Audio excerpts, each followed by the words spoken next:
Assalamualaikum warahmatullahi wabarakatuh. Kami dari kelompok 10 yang beranggotakan 1 Nurhayati NPM 066 dan saya sendiri Dian Puji Rahayu NPM 078 di sini akan mempresentasikan materi tentang manajemen portofolio. Proses manajemen portofolio. Manajemen portofolio adalah suatu proses yang dilakukan oleh investor mengatur uangnya yang diinvestasikan dalam bentuk portofolio yang dibuatnya.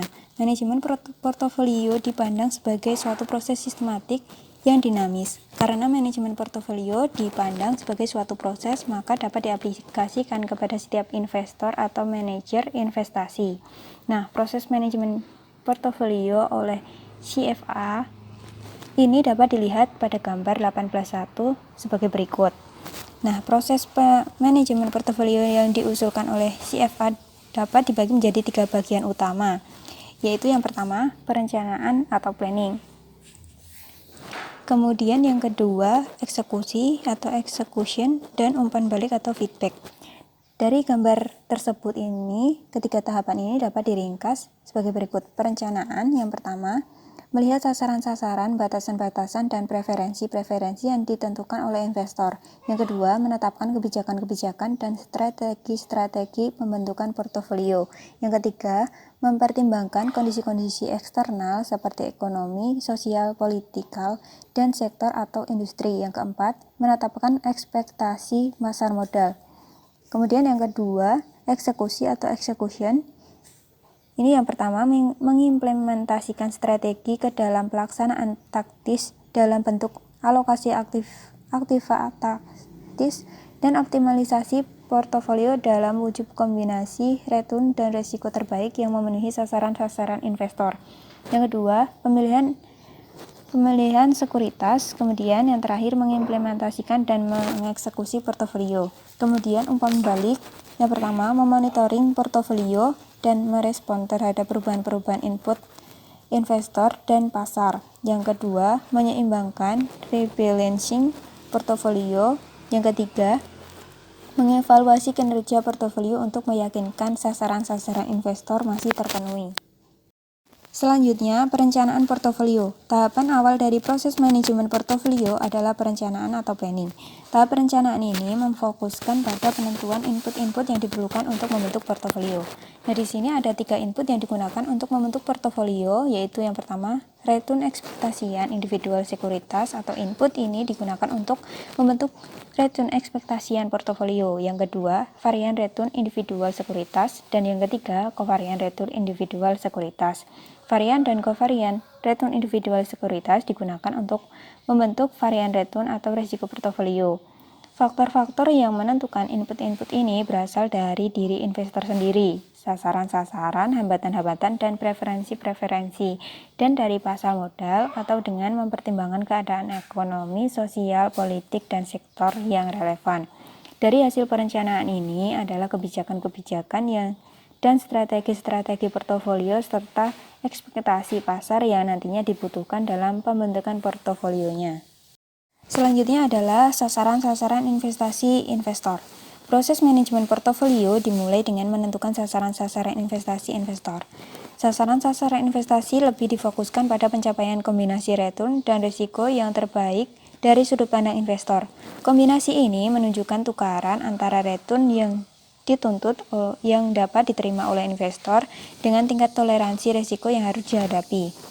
Nah, berbicara mengenai tukaran atau trade-off antara return tuntutan dan toleransi risiko, tukaran trade-off ini dapat berbeda untuk investor individual dengan investor institusional.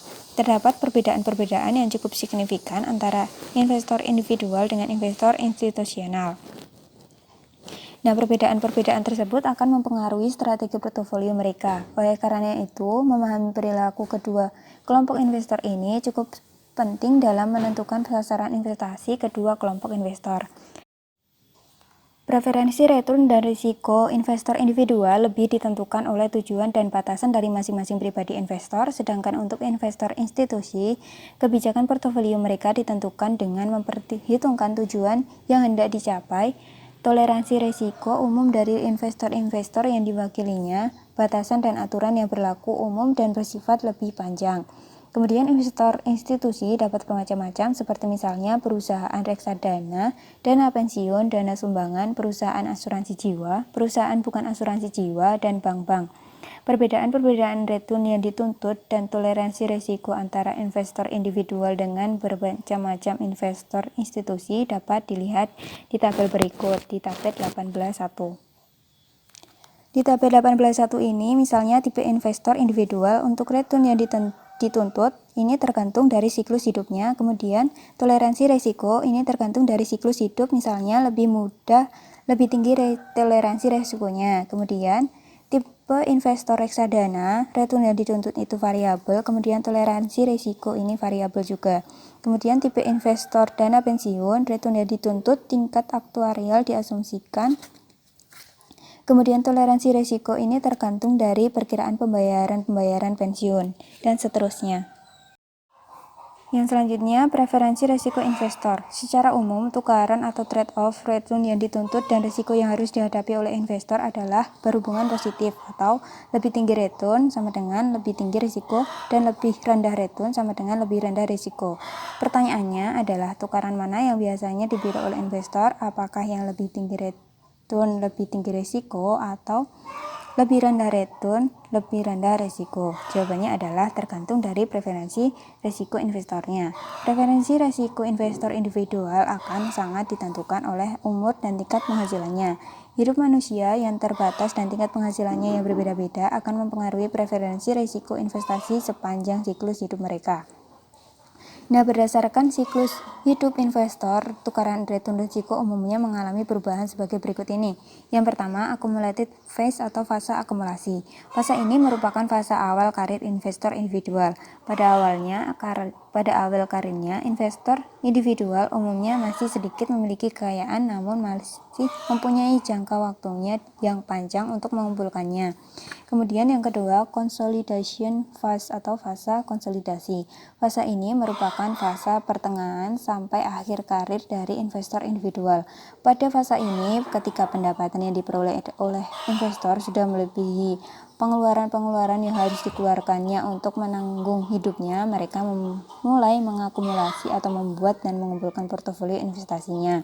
Kemudian yang ketiga, spending phase atau fase belanja.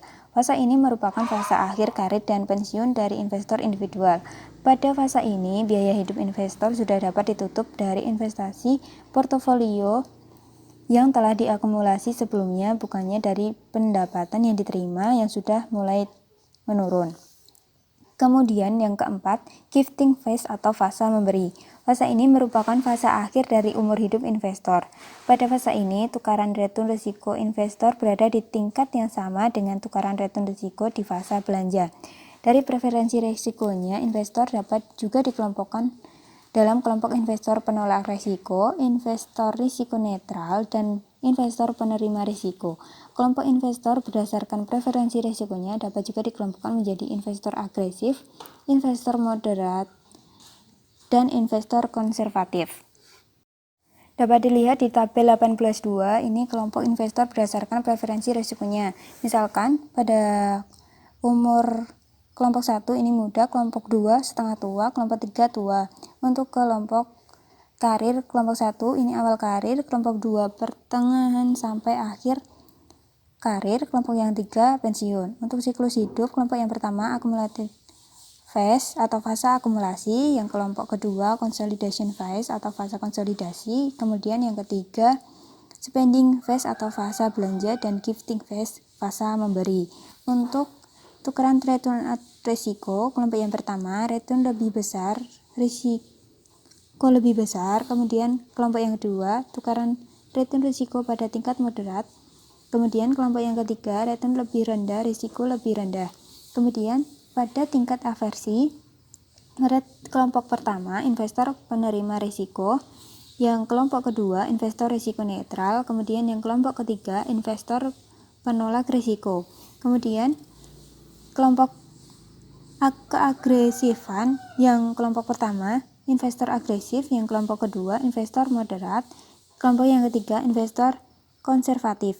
Nah, tingkat toleransi atau preferensi risiko investor individual dapat juga ditentukan dengan memberikan pertanyaan-pertanyaan kepada mereka. Salah satu kuesionernya yang dapat digunakan adalah yang bersumber dari Securities Industry and Financial Markets Association dalam Body et al. 2009 yang dapat dilihat di tabel 18.3, yaitu kuesioner menentukan toleransi risiko investor. Nah, jika investor menjawab kolom pertama, maka mendapat 1 poin. Jika menjawab kolom 2, maka mendapat 2 poin, dan seterusnya. Jumlahkan semua poin dari ke-7 pertanyaan. Kelompok toleransi risiko investor dapat ditentukan sebagai berikut. Nah, untuk skornya, toleransi risiko 25-28 investor agresif, 20-24 investor agresif di atas rata-rata, 15-19 investor moderat atau moderate investor, skor 10-14 investor konservatif atau konservatif investor. Kemudian kurang dari 10 investor sangat konservatif atau very konservatif investor.